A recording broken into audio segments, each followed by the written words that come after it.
everyone, my name is Ashley Moore and thank you for attending our information session for the engineering learning community online. During this session, we're going to talk a little bit more about the benefits you'll receive in the engineering learning community, requirements we have for you being in the learning community yourself, and then anything else that might be important for you to know coming in this first year. So if you have any questions at any time, feel free to write them down. You can email me. My email will be on the next slide. So before I get into what you can expect out of the learning community and expectations we have for this upcoming year, I do want to tell you a little bit more about myself. So like I said, my name is Ashley Moore. I work for the Office of Retention Student Success Initiatives and the Center for Student Success. I have my contact information there that I'll go over in a minute, but prior to this role, I did spend all 4 years of my undergrad here at the Newark campus. I got my bachelor's and then a minor, and then I graduated in 2020, so fairly recently, and then worked in HR and then recruitment until I decided to come back here just due to my love in higher education. Aside from just overseeing the engineering learning community, oversee 4 different learning communities. I started that in my undergrad. For 3 years, I worked as a student employee. So even though I graduated in 2020, I do have a lot of experience working with the engineering learning community, engineering students with the transition to the Columbus campus as well. So I oversee the 4 learning communities, but I also work as a liaison for 2 faculty-led learning communities as well here on the Newark campus. And then within my academic success coach role and within our office, you can kind of see us in between advising and counseling. We don't fully do one or the other, but we do a lot of that in between and getting students connected with resources on and off campus. So how those work is it's an appointment basis. It's one-on-one meetings where we work with students on personal and academic development resources, goals, barriers, and things like that. So students can come to me and maybe discuss personal things such as like mental health. Maybe they're struggling with finances, maybe even like their car broke down and now they need to be able to pay that off to get to and from school and work and things like that. Food insecurity, all of those items that kind of focus on like the mental health aspect, because those all correlate into your academics as well. Like your academics correlate into what's going on personally as well. On the academic side, I work with students on developing like test taking strategies, note taking strategies, working on getting through procrastination and developing like a time management plan. I will say during the first year, a lot of students struggle with procrastination, time management, because you don't have as many, you're not in school all day, so you have a little bit more gap in your schedule. So thinking about like what are you going to utilize that time for, whether it's picking up extra hours at work, studying, or any other things that you might do during that time, and making sure that you're getting stuff in for school and doing well academically. So we focus a lot on that. There's different things that you can meet with our office for. I kind of think of us as like that first touch point on, okay, this is something that I'm going through, or this is a goal I want to meet, or any of those things. How now, like, what are the steps to get through that, and how can I accomplish this goal, or how can I overcome this barrier that I'm struggling with?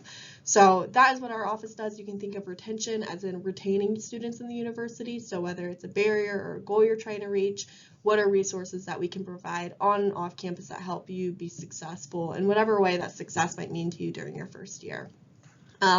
So my email is more.3541@osu.edu. You can email me at any time. Like I said on the previous slide, if you have any questions during this presentation, feel free to email me, ask me any questions. I'm happy to help you. I'll be technically your academic success coach here, for your first full year. So you kind of see that as like your first, touch point to have that extra support during your first year to be successful. My office is in Warner Center 239. It's upstairs in the faculty office section, so you can always feel free to stop by, knock on my door. I'm happy to talk to you if I'm available, and answer any questions, or just chat if you want to talk. And then my phone number is right there as well. I'm not always in my office. I'm usually running around on campus, so the preferred method that you can reach me by is email. I will have a group meet that we'll have for the engineering learning community as well here later on that you'll sign up for, that you can reach me to. But whichever way is your preferred way, you can reach out to me and I'll make sure I get back to you. All right, so now we're going to talk about the engineering learning community and kind of expectations and things like that. But first I want you to think about, what is a learning community?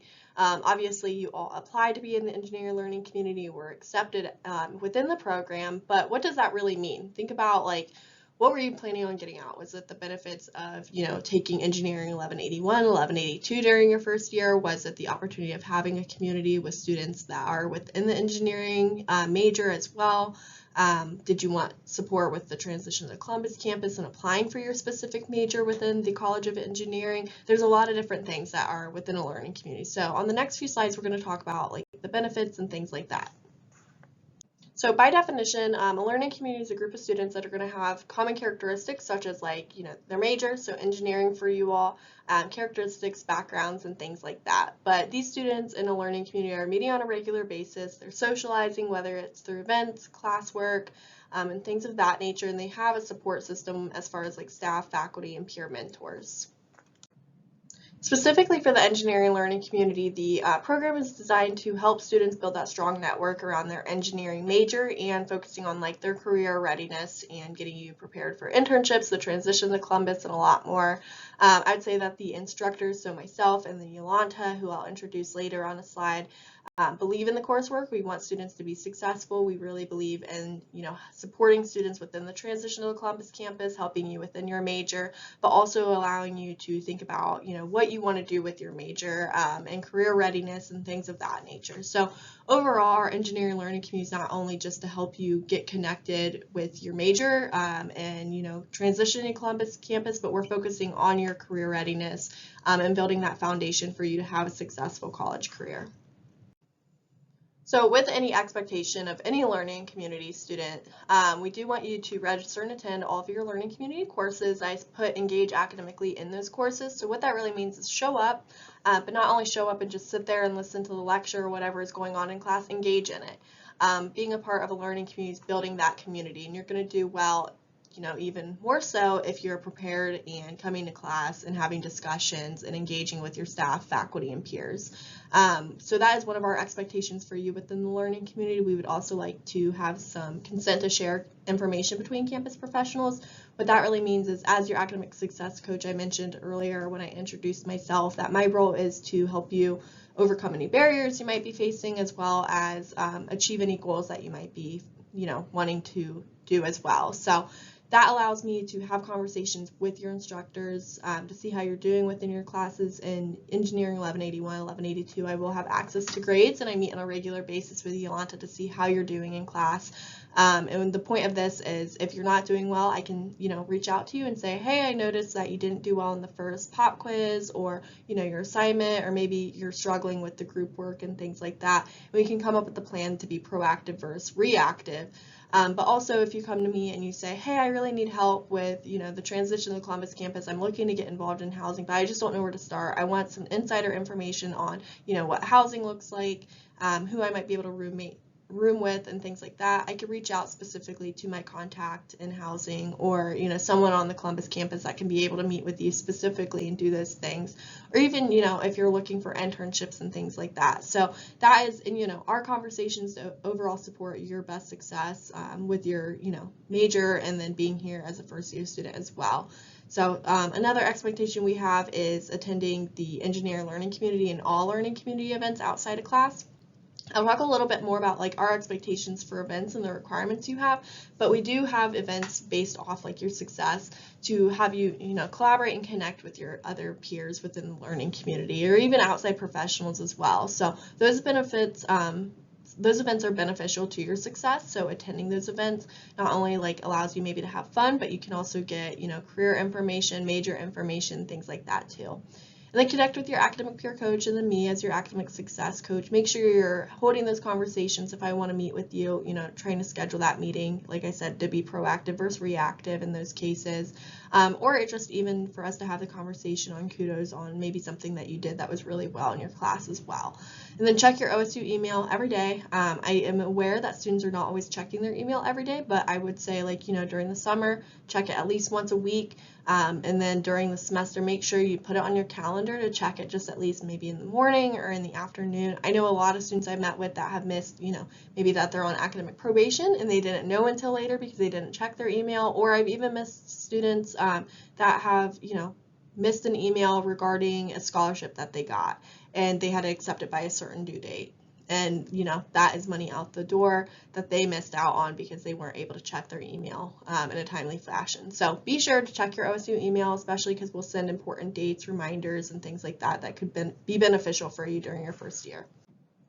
So what do you get as an engineering learning community student? I mentioned our expectations on the previous slide, and I will say that all of those expectations we have been thought through, more so to focus on the benefit that you'll receive out of it. So we'll kind of continue that conversation in a little more depth.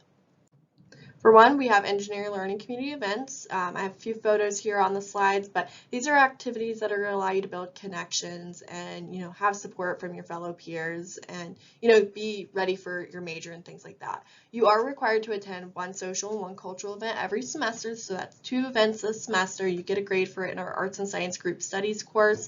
But the reason being is that we know through research students that are involved in extracurricular activities, so things outside of class, do better within their grades. So they're going to have higher GPAs, they're going to do well, and they're going to graduate on time compared to students that are just coming and going to class. So that is our purpose of hosting these events, not only just to have fun or introduce you to individuals, but it is known that if you are attending these events that you're going to do well academically.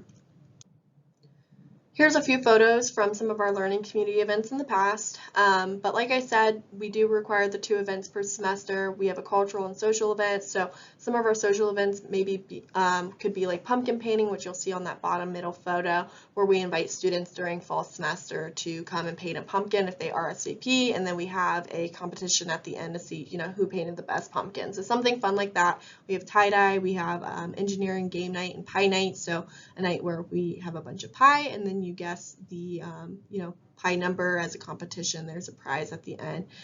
Cultural events for engineering learning community might be, we have a professional engineering learning community panel. So I invite professional engineers within the career around Ohio to come and talk to you. You can openly ask them questions, and I also tend to invite engineering learning community students that have already transitioned to the Columbus campus and have been successful. So you can ask them, where to park, what programs to get involved in, what housing looks like and things like that, since they've already been through the learning community program and now they've transitioned and are doing well on the Columbus campus as well. We also have all learning community events. So like I said, I oversee 4 programs and work as a liaison for 2 other learning communities too. So we have events once a month where students from all the learning communities are invited to come and join. That pumpkin painting event is one of them, but we also have a cultural dinner in the fall semester too. So it's potluck style. It's one of my favorite events, but students are invited to bring a dish from their culture or just share a little bit more about what their family does, what kinds of foods they like and things like that, and we just spend the afternoon eating and learning about each other's cultures. That brings me to our summer social event, which is going to be on Thursday, July 20th from 5 to 7:30. It is in McConnell Hall, so the dorms and the Jones Event Center. We will have food and tons of games that will be provided, but it's going to be more so like a meet and greet. It is not required, but we definitely encourage you to come. This will allow you to meet your faculty, your peers, and other peers within the learning communities as well, just to be able to engage before the semester starts and you start being focused on your syllabus and all of those things. So if you plan on attending, that's great. There is an RSVP that is listed on our website as well that I recommend RSVPing for, so that way we can get a head count on how much food and items that we need to buy as well. One of our biggest benefits, and I think draws that bring engineering students in the engineering learning communities, are career-focused activities. So we have experiential learning trips that we do every year. We try to do it twice a year, so once a semester. So these are off-campus trips where we invite students to go and attend. Typically, we have had students go to the Center for Automotive Research, which is a part of Ohio State and the Columbus campus, where they get to go and see different cars that are made, the internship opportunities that they have, as well as projects that students at Ohio State are currently working on. Last year, we also took students to the College of Engineering. We toured the campus. That way you could see maybe where your classes are next semester, meet some of the advising for the engineering program as well, and just kind of get an idea of how big the campus is and things like that. Our job is pretty much to connect you with engineering professionals. That way you're getting more immersed within your major as well. So building that opportunity for you to connect with outside individuals, not only on the Newark campus, but the Columbus campus and even off the Columbus campus too. So additional benefits of the engineering learning communities, you do get an academic peer coach. So this is someone that's been successful here at the Newark campus. They have been involved academically as well as extracurricular activities that they're doing too. We connect you with this for peer-to-peer support, but kind of giving you insider knowledge from a student perspective on what to do around campus, what resources have worked for them, and what might be able to work for you or support you or advance you within your major as well. So that is your go-to person that has a student perspective because they're currently going through it themselves while juggling school, work, family, friends, and all of those things too. And then we work closely with testing and tutoring services as well. So in my experience, I know students that are attending tutoring are typically the students that are looking to make their B go from an A, or students that are really trying to do well and learn the material from different perspectives and take advantage of the resources on campus. And then we do partner with engineering offices across campus. So we partner with housing in Columbus campus, engineering advisors, and other resources. So if you wanted to connect with someone on just applying for your major, or getting involved on the Columbus campus once you transition there in the during your second year, we're able to do that. And then workshops, so building academic skills and professional skills as well, I want to add that. And we do that through our Arts and Science Group Studies course that we have in the fall and spring. And then one-on-one support, so anytime you have any questions or anything that you would like to learn more about, that is what our office is here for and would like to support you in. So all of our learning communities are great resources. I would say they're one of the biggest retention programs that we do have on the Newark campus. The engineering learning community specifically started in 2014, and since that program's began, we have had students that have higher GPAs and better graduation rates compared to other students that weren't in a learning community, and that goes across the board for all of our learning communities. Those that take advantage of them, they have higher GPAs and better graduation rates just because we put work into the program every year based off of student feedback and research that we do outside of our campus, as well as just including the Columbus campus and our campus, on what works for students and what our students' needs and what will help them be successful. All right, so moving into your learning community courses, all of the courses that you're going to be taking fulfill requirements for your engineering major. We have you take the classes together with your engineering peers, which allows you to build more relationships, collaborate well, and then the faculty that instruct our programs really care about making sure students are getting the best resources and the best support that they can during their program and time here at the Newark campus. So with that, we have you take Engineering 1181 and then 1182 and then the Arts and Sciences course together with those peers to be able to collaborate on classwork and things along that. And autumn semester, you'll be taking Engineering 1181. It is a 2-credit-hour course, but I will warn you that you're going to be spending more time on this course because there is a lot of things to do. I know Dr. Yolanta has pretty much stressed that it is more of a 4 to 5 credit-hour course instead. So plan to be very busy during your first year as an engineering student. This course and the Engineering 1182, which is in spring, are required for every pre-engineering or engineering major, so you do have to get this out of the way. The best thing I would say about Engineering 1181, 1182 with the perks of taking it through ELC is you're guaranteed to get it out of your first year. So that means applying for your major, taking other courses that you need to graduate later on rather than having to wait till you get to Columbus and take it with a huge class and potentially not get into that course as well. So we do have a few slots. Engineering 1181 for ELC is held just for those specific students. So you do have 2 different sections. It's Tuesday and Thursday, 3:05 to 4 p.m. for lecture, and then a Wednesday lab, 2:20 to 3:40. Or potentially you're enrolled in the second session, which is Tuesday, Thursday, 4:15 to 5:10 lab with the Wednesday, lecture with the Wednesday lab on 3:55 to 5:15 p.m. Every week. And then Arts and Sciences is the course that I instruct. It is a 1-credit-hour course. It is required for every student in engineering learning community. It will count towards an elective credit, which all students need for their majors anyways. And this is going to be for all 40 students at the same time from Wednesdays 1:10 to 2:05 p.m. every week. the best way I can describe this course is if you've been involved in some sort of program or club outside of your class or even inside of school, you have some sort of either weekly, bi-weekly, or monthly meeting time.